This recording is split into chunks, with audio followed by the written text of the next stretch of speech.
নমস্কার, বাঙালির পেট পুজো চ্যানেলে আপনাদের সকলকে জানাই স্বাগত। আজকে আমি আপনাদের সঙ্গে শেয়ার করছি কুদ্রির রেসিপি। এই কুদ্রি সবজিটা আগে আমাদের গ্রামের দিকে পাওয়া যেত না। আমরা যখন কলকাতা শহরের দিকে যেতাম তখন বাজারে অনেক দেখতে পেতাম। এখন আমাদের দিকেও মাঝে মধ্যে বাজারে ওঠে। আমার কর্তা পেয়েছে তাই কিনে এনেছে। এই সবজিটা আজকেই আমি প্রথম রান্না করব। তো বন্ধুরা দেখতে থাকুন না আমি কীভাবে কুদ্রির সবজিটা রান্না করছি। কুদ্রির সবজিটা রান্না করার জন্য প্রথমে কুদ্রিগুলোকে আমি ধুয়ে নিচ্ছি।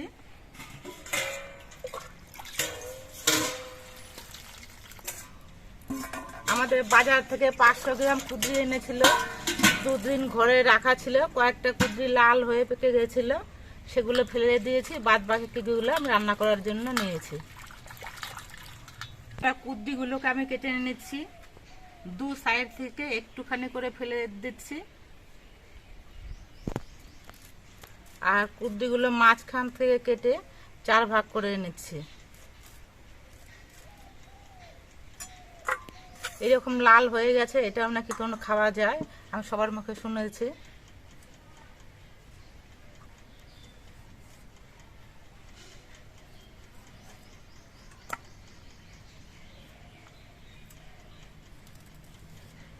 সবগুলো কুদ্রির ভেতরটাই লাল হয়ে গেছে।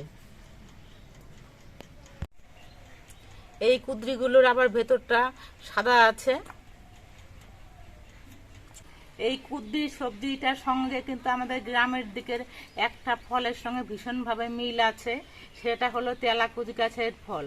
আমাদের জঙ্গলে অনেক তেলাকুচ গাছ হয়ে থাকে, আর এই রকম ধরনেরই ফলগুলো হয়ে থাকে।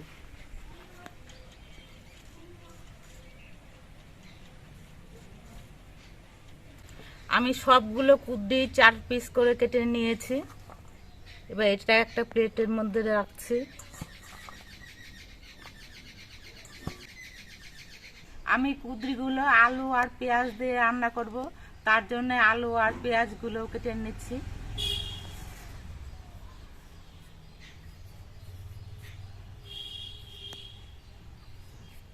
আমি 2টো আলু নিয়ে নিয়েছি, আলুটার খোসা ছাড়িয়ে নিচ্ছি।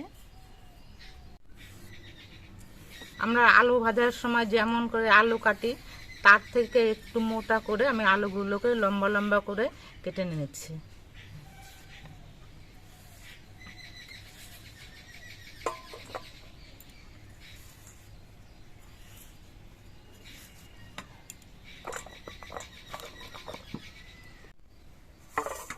আমি 2খানা পেঁয়াজ নিয়েছি, পেঁয়াজগুলো আমি সরু সরু করে কেটে নিচ্ছি।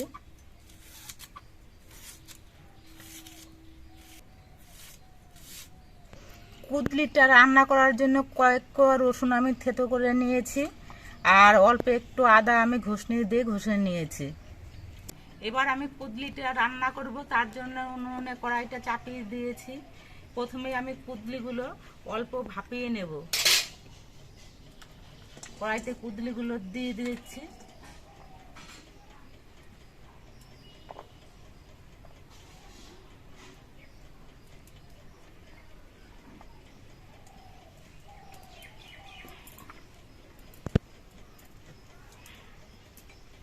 এবার এই কুদ্রিগুলোর মধ্যে আমি অল্প একটু নুন দিয়ে দিচ্ছি, আর অল্প করে একটু জল দিয়ে দিচ্ছি।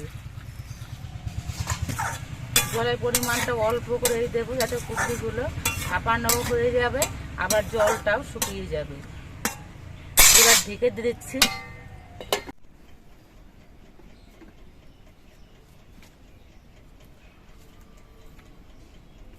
3-4 মিনিট পর আমি ঢাকনাটা খুলে এনেছি, আর এই কুদ্রিগুলোকে আমি নেড়ে দিচ্ছি। এবার আরো একটু সময় আমি ভাপ দিয়ে নেব। আবার আমি 3-4 মিনিট পর ঢাকনাটা খুলে এনেছি। কুদ্রিগুলো ভাপানো হয়ে গেছে, আর কুদ্রির মধ্যেকার জলগুলো সব কিন্তু শুকিয়ে গেছে। এবার এই কুদ্রিগুলো আমি নামিয়ে রাখছি।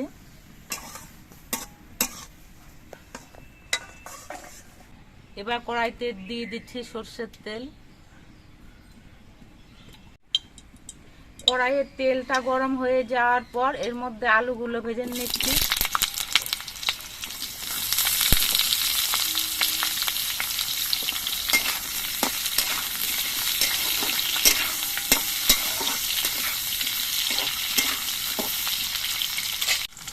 ভাজার সময় অল্প একটু নুন দিয়ে দিচ্ছি।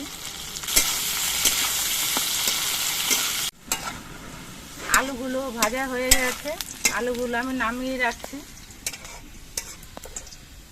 কড়াইতে আবার একটু তেল দিয়ে দিচ্ছি। তেলের মধ্যে অল্প একটু জিরে ফোড়ন দিচ্ছি। জিরেটা লাল হয়ে ভাজা হয়ে যাওয়ার পর এর মধ্যে থেতো করা রসুনটা দিয়ে দিচ্ছি। রসুনটা অল্প একটু সময় ভেজে নেব যাতে রসুনের কাঁচা গন্ধটা চলে যায়। রসুনটা ভাজা হয়ে গেছে, এবার আমি এর মধ্যে পেঁয়াজগুলো দিয়ে দিচ্ছি। আমি কুঁদরিগুলো ভাপানোর সময় নুন দিয়েছি, আলুগুলো ভাজার সময় নুন দিয়েছি, সেটা পরিমাণ খেয়াল রেখে আমি পেঁয়াজের মধ্যেও অল্প একটু নুন দিয়ে দিচ্ছি।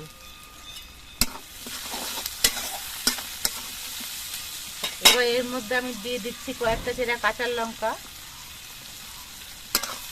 এবার পেঁয়াজগুলো একটু ভেজে নেব। পেঁয়াজগুলো আমি কিছুক্ষণ ভেজে নিয়েছি। এবার এর মধ্যে আমি দিয়ে দিচ্ছি আদা বাটা, পরিমাণ মতো হলুদের গুঁড়ো আর হাফ চামচ জিরের গুঁড়ো। এবার অল্প একটু জল দিয়ে দিচ্ছি। এবার মশলা দিয়ে কিছুক্ষণ কষিয়ে নেব। মশলা দিয়ে পেঁয়াজগুলো বেশ কিছুক্ষণ কষিয়ে নিয়েছি, মশলা থেকে তেল ছেড়ে দিয়েছে। এবার এর মধ্যে আমি দিয়ে দিচ্ছি ভেজে রাখা আলু আর ভাপানো কুঁদরিগুলো। এবার সব কিছু দিয়ে আরো 2 মিনিট কষিয়ে নেব। আমি সব কিছু দিয়ে মিনিট 2 কষিয়ে নিয়েছি। সবজিগুলো যাতে ঠিকঠাক মতো সেদ্ধ হয় তার জন্য অল্প একটু জল দিয়ে দিচ্ছি। মোটামুটি হাফ কাপের মতো আমি জল দিলাম। এবার ঢেকে দেব আর আস্তে আস্তে জাল দেব। মিনিট 5 পর আমি ঢাকনাটা আবার খুলে নিচ্ছি আর নেড়ে দিচ্ছি। এবার এর মধ্যে আমি অল্প করে একটু চিনি দিচ্ছি। চিনি দানাগুলো নেড়ে চেড়ে মিশিয়ে দিতে হবে। এবার আরো কিছুক্ষণ আমি রান্না করে শুকনো করে নেব। সবজিগুলো সেদ্ধ হয়ে গেছে, কিন্তু আরো একটুখানি রান্না করব।